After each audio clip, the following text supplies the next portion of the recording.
इससे ज्यादा शर्मनाक बयान एक मुख्यमंत्री को और नहीं हो सकता। एक मुख्यमंत्री एक मुख्यमंत्री जो अपना राज्य नहीं संभाल पा रही हैं। और देखिए, मैं कोई दोषारोपण नहीं करना चाहता, ये घटना इस तरीके की महिलाओं के साथ अगर किसी भी राज्य में होती है तो वो उतनी ही शर्मनाक है, उतनी ही चिंताजनक है।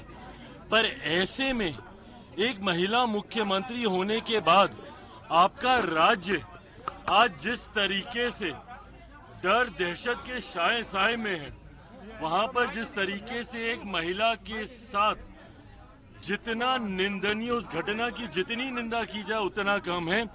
इस तरीके की घटना घटती है और आप क्या कर रही हैं बदले में? आप दोषारोपण कर रही हैं, आप दूसरे राज्यों में देख रही हैं। अपने राज्य को आप संभालिए मुख्यमंत्री ममता बनर्जी जी। आपका राज्य अगर संभला रहेगा, बाकी राज्य अपने अपने राज्यों को देखेंगे। पर इस तरीके से बयान देना कि मेरा राज्य जलेगा तो बाकी राज्य भी जलेंगे, बिहार भी जलेगा, देश भी जलेगा, ये कैसी सोच है? क्या एक मुख्यमंत्री के पद पर बैठे हुए व्यक्ति को शोभा देता है कि वो हमारे देश के जलने की सोच रखें, हमारे देश के प्रदेशों को जलाने की सोच रखें? आपकी जिम्मेदारी आपके राज्य में शांति व्यवस्था स्थापित करने की है। आप अगर उसमें नाकामयाब रहती हैं, आपके राज्य में इतनी बड़ी घटना होती है, अगले दिन हुड़दंगई पहुंच जाते हैं और सारे एविडेंसेस को मिटा देते हैं। आपने अपने राज्य में एक ऐसी व्यवस्था आपने स्थापित की है जहां पे पॉलिटिकल कैडर को आप सरकारी व्यवस्था का हिस्सा बनाती हैं, और वो लोग जब उनमें कमी पाई जाती है, भाई कौन था ये व्यक्ति जिसने इस तरीके की घटना को अंजाम दिया? कैसे उसको इतना एक्सेस मिला हुआ था? कैसे उसको इतनी छूट मिली हुई थी, जबकि उसके ऊपर डोमेस्टिक वायलेंस के इससे पहले इतने सारे चार्जेस थे? तो क्या ये आपके सरकार की, आपके सरकारी तंत्र की लापरवाही नहीं थी? और उसके बाद इस तरीके से दोषारोपण करना और दूसरे राज्यों को इस तरीके से धमकी देना, क्या ये एक राज्य के मुख्यमंत्री को शोभा देता है? ये इनकी कमजोरी को दिखाता है, इनकी विफलता को दिखाता है। इससे ज्यादा शर्मनाक बयान एक मुख्यमंत्री को और नहीं हो सकता। एक मुख्यमंत्री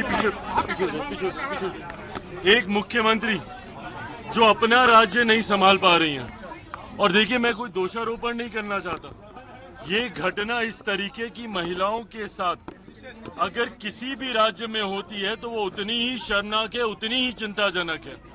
पर ऐसे में एक महिला मुख्यमंत्री होने के बाद आपका राज्य आज जिस तरीके से डर दहशत के साए में है, वहां पर जिस तरीके से एक महिला के साथ जितना निंदनीय, उस घटना की जितनी निंदा की जाए उतना कम है। इस तरीके की घटना घटती है और आप क्या कर रही हैं बदले में?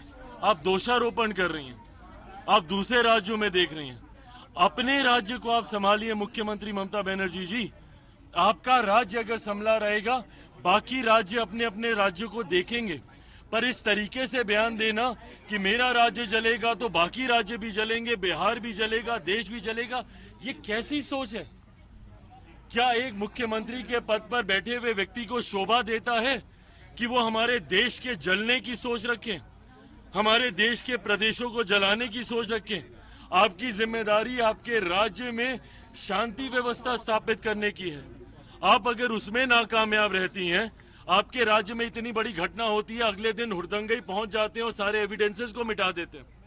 आपने अपने राज्य में एक ऐसी व्यवस्था आपने स्थापित की है जहां पे पॉलिटिकल कैडर को आप सरकारी व्यवस्था का हिस्सा बनाती हैं, और वो लोग जब उनमें कमी पाई जाती है, भाई कौन था ये व्यक्ति जिसने इस तरीके की घटना को अंजाम दिया? कैसे उसको इतना एक्सेस मिला हुआ था? कैसे उसको इतनी छूट मिली हुई थी, जबकि उसके ऊपर डोमेस्टिक वायलेंस के इससे पहले इतने सारे चार्जेस थे? तो क्या ये आपके सरकार की, आपके सरकारी तंत्र की लापरवाही नहीं थी? और उसके बाद इस तरीके से दोषारोपण करना और दूसरे राज्यों को इस तरीके से धमकी देना, क्या ये एक राज्य के मुख्यमंत्री को शोभा देता है? ये इनकी कमजोरी को दिखाता है, इनकी विफलता को दिखाता है।